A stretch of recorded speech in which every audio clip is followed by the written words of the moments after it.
Hello guys, నమస్తే. Welcome to ADBC media. ఇటీవల ముద్రగడ పద్మనాభం సంస్మరణ సభకు బోండా ఉమ హాజరయ్యారు. ఈ సమయంలో ఆయన చేసినటువంటి వ్యాఖ్యలు రాజకీయంగా పెద్ద దుమారానికి కారణమయ్యాయి. తెలుగుదేశం పార్టీ అధినేత చంద్రబాబు నాయుడు ఈ విషయంలో త్రిసభ్య కమిటీని వేశారు. బోండా ఉమ సమాధానం చెప్పాలనే విషయాన్ని కూడా చెప్పారు. అయితే వారి ముందు హాజరైనటువంటి బోండా ఉమ నిన్న తన వివరణ కూడా ఇచ్చుకోవడం జరిగింది. సో ఇదంతా పొలిటికల్గా ఎంత పెద్ద చర్చకు కారణమైందో తెలిసిందే. నేను మాట్లాడిన మాటలు వక్రీకరించారంటూ కూడా బోండా ఉమ తన వివరణ ఇచ్చారు. చంద్రబాబు నాయుడు చెప్పింది ఏనాడు నేను మాట జవదాటలేదని, ఆ లైన్ టీడీపీ లైన్ ఎప్పుడూ కూడా దాటలేదనే విషయాన్ని కూడా బోండా ఉమ చెప్పారు. ఇటు నిమ్మల రామానాయుడు కానీ తెలుగుదేశం పార్టీ అధ్యక్షుడు పల్లా కూడా దీనికి ఒకే అని తెలియజేశారు. తెలుగుదేశం పార్టీ అధిష్టానం కూడా దీనికి ఈ విషయంలో మాత్రం సంతృప్తి వ్యక్తం చేసింది. సో ఖచ్చితంగా జూనియర్లు సీనియర్లు పార్టీ లైన్ దాటద్దనే విషయాన్ని చంద్రబాబు నాయుడు కానీ తెలుగుదేశం పార్టీ అధ్యక్షుడు పల్లా శ్రీనివాసరావు కానీ వీళ్ళందరూ కూడా ఒక క్లారిటీ అయితే ఇవ్వడం జరిగింది. తాజాగా ఈ అంశంలో బోండా ఉమ మొన్న చేసినటువంటి వ్యాఖ్యలు ఇప్పుడు రాజకీయంగా ఒక నాయకుడికి టార్గెట్ అయ్యాయి. ఎందుకంటే జ్యోతిల నెహ్రూ, వంగవీటి రాధా వీళ్ళిద్దరూ కూడా గతంలో జక్కంపూడి రాజా నిర్వహించినటువంటి ఈ యొక్క ముద్రగడ పద్మనాభం సంస్మరణ సభకు హాజరయ్యారు కదా. వాళ్ళను కూడా తెలుగుదేశం పార్టీ ఈ విధంగా వివరణ అడుగుతుందా అంటూ బోండా ఉమ ఒక కామెంట్ చేశారు. అయితే ఆయన చేసిన కామెంట్ల పట్ల జ్యోతిల నెహ్రూ కాస్త అసహనాన్ని వ్యక్తపరిచారు. మీరందరూ కూడా జగన్మోహన్ రెడ్డి ట్రాప్లో పడుతున్నారని అదే విషయాన్ని జ్యోతిల నెహ్రూ కామెంట్ చేయడం జరిగింది. అయితే జ్యోతిల నెహ్రూ చేసినటువంటి కామెంట్ల పట్ల కొంతమంది తెలుగుదేశం పార్టీ సానుభూతి పరులు, తెలుగుదేశం పార్టీ కార్యకర్తలు కూడా ఒక విషయాన్ని తెలియజేస్తున్నారు. అయితే ఈ యొక్క సభ పెట్టింది ఏ రాజకీయ పార్టీ కాదు. సో కాపులకు సంబంధించినటువంటి కీలక వ్యక్తులందరూ కూడా ఈ సభకు హాజరయ్యారు. అక్కడి వరకు బాగానే ఉంది. సంస్మరణ సభలో బోండా ఉమ చేసిన వ్యాఖ్యలు కావాలనే కొందరు వక్రీకరించారు.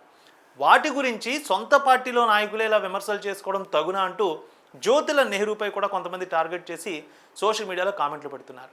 బోండా ఉమ చేసింది తప్పు అయితే మరి జ్యోతిల నెహ్రూ, వంగవీటి రాధా కూడా వెళ్ళారు కదా, మరి వాళ్ళని కూడా వివరణ అడుగుతారా అంటూ కూడా బోండా ఉమ క్వశ్చన్ చేయడం పట్ల కొంతమంది దీనికి కూడా కౌంటర్లు ఇవ్వడం, దీనికి సపోర్ట్గా మాట్లాడడం కూడా జరుగుతోంది. అయితే జ్యోతిల నెహ్రూ మాత్రం మళ్ళీ కొత్త అంశాన్ని, మీరందరూ జగన్ ట్రాప్లో పడుతున్నారు, వైఎస్ఆర్ కాంగ్రెస్ పార్టీ ట్రాప్లో పడుతున్నారు, ఈ విషయాన్ని చెబుతూ చంద్రబాబు నాయుడే కాపులకి ఏం చేయాలన్నా, రిజర్వేషన్ చేయాలన్నా, కాపుల అభ్యున్నతకు పాటుపడాలన్నా కూడా చంద్రబాబు నాయుడే చేస్తాడంటూ కూడా జ్యోతిల నెహ్రూ చెప్పడం అనేది ఇక్కడ జరుగుతోంది. ఈ అంశాన్ని అంతా చూసుకున్నట్లయితే కొంతమంది తెలుగుదేశం పార్టీ నాయకులు ఏమంటున్నారంటే, సొంత పార్టీలో నాయకులు ఒకరిపై ఒకరు విమర్శలు చేసుకుంటున్నారు, అసలు అది ఆ పార్టీ ట్రాప్లో మీరందరూ కూడా ఆ పార్టీ ట్రాప్లో మీరందరూ కూడా పడుతున్నారనేది స్పష్టంగా తెలుస్తోందంటూ కూడా ఈ నాయకులందరి మీద కౌంటర్లు, కామెంట్లు వేస్తున్నారు. ఇప్పటికే బోండా ఉమ దీనిపై పూర్తి వివరణ ఇచ్చేశారు. నేనేమీ పార్టీ మీటింగ్కి వెళ్ళలేదు, అక్కడ జరిగినటువంటి ముద్రగడ పద్మనాభం గారి సంస్మరణ సభకు పిలిస్తే వెళ్ళాను, ఒక 60 నుంచి 40 నిమిషాలు అక్కడ ఉన్నాను, దానికి సంబంధించి నేను ఒక మాట మాట్లాడడం జరిగింది. కాపుల్లో పెద్దలందరూ కూడా అక్కడ హాజరయ్యారు, అన్ని పార్టీల వ్యక్తులు అక్కడ హాజరయ్యారు కదా, ఈ విషయాన్ని చెప్పి గతంలో హాజరైన వాళ్ళని కూడా మీరు ప్రశ్నిస్తారా అనేది తన భావాన్ని, అంటే ఆ బాధని ఆ విషయంగా ఆయన వ్యక్తపరచడం జరిగింది. దాన్ని కూడా ఇప్పుడు కొంతమంది, ముఖ్యంగా జ్యోతిల నెహ్రూ కానీ కొంతమంది ప్రశ్నించడం పట్ల సొంత పార్టీలో ఇలాంటి కామెంట్లు చేయడం తగదు అనేది కొంతమంది మాట్లాడుతున్నారు. జ్యోతిల నెహ్రూ చేసినటువంటి కామెంట్ల గురించి కూడా కొంతమంది తమ వెర్షన్ కూడా తెలియజేస్తున్నారు. అసలు బోండా ఉమ కంటే ముందు మీరే వెళ్ళారు కదా అంటూ కూడా జ్యోతిల నెహ్రూని కొంతమంది అయితే ప్రశ్నిస్తున్న అంశం కనిపిస్తోంది. ఒకే సామాజిక వర్గానికి చెందిన వ్యక్తులు ఏదైనా కార్యక్రమానికి హాజరైతే అందులో తప్పేమీ లేదు. అది సంస్మరణ సభ అవనివ్వండి, లేదంటే కులానికి సంబంధించినటువంటి అందరూ కూడా ఐక్యంగా ఉండేదానికి మీటింగ్ అవనివ్వండి, దేనికైనా వెళ్ళొచ్చు.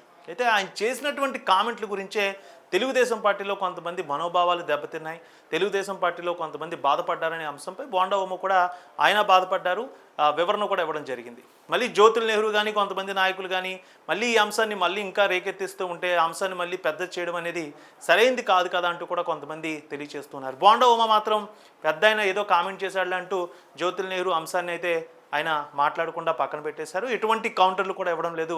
సో బోండా ఉమ చేసింది కూడా కరెక్ట్ అంటూ కూడా కొంతమంది మాట్లాడుతూ ఉన్నారు. సో ఒక వ్యక్తి ఒక కామెంట్ చేస్తే మళ్ళీ దానికి మనం రీకౌంటర్ ఇవ్వడం వేరే పార్టీలో తగ్గుతుందేమో కానీ సొంత పార్టీ నేతపై మళ్ళీ కౌంటర్లు ఇవ్వడం అనేది సరైంది కాదు కదా అంటూ కూడా కొంతమంది బోండా ఉమ చేస్తున్న దానికి సమర్థిస్తూ ఉన్నారు.